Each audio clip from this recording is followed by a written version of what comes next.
महाराष्ट्राचे पोलीस महासंचालक सदानंद दाते यांच्या अमरावती दौऱ्याला विशेष महत्त्व प्राप्त झाले आहे। रविवारी रात्री अमरावतीत दाखल झालेल्या डीजीपींनी सोमवारी सकाळी कोणताही औपचारिक कार्यक्रम न घेता थेट वरिष्ठ पोलीस अधिकाऱ्यांच्या बैठकीत सहभाग घेतला आहे।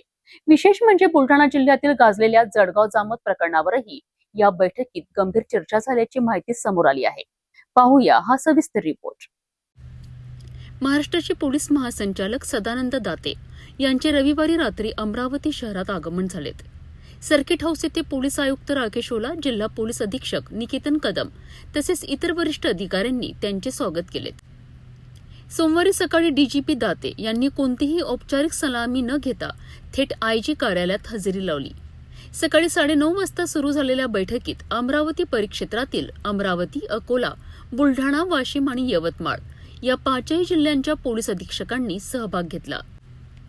या बैठकीत विविध गुन्ह्यांचा आढावा, तपासणीची गुणवत्ता, प्रलंबित प्रकरणे आणि कायदा सुव्यवस्थेशी संबंधित मुद्द्यांवर चर्चा करण्यात आली।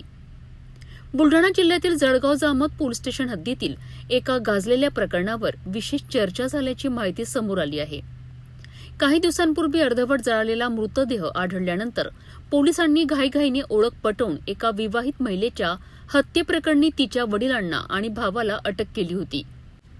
मात्र तब्बल 18 दिवसानंतर संबंधित महिला जिवंत अवस्थेत महिलांसमोर हजर झाल्याने या प्रकरणाने राज्यभरात खळबळ उडवली होती। तपास प्रक्रियेत झालेली त्रुटी आणि भविष्यात अशा चुका टाळण्याकरिता आवश्यक उपाययोजनांबाबत बैठकीत गंभीर चर्चा झाल्याचे सूत्रांकडून समजते आहे। यानंतर दुपारी 3 वाजता डीजीपी दाते यांनी पोलीस आयुक्त कार्यालयात कायदा व सुव्यवस्थेचा स्वतंत्र आढावा घेतला।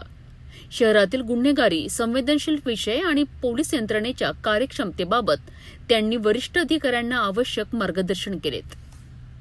अमरावती दौऱ्यात डीजीपी सदानंद दाते यांनी तपासाची गुणवत्ता आणि कायदा सुव्यवस्था या दोन्ही मुद्द्यांवर विशेष भर दिल्याचे दिसून आले।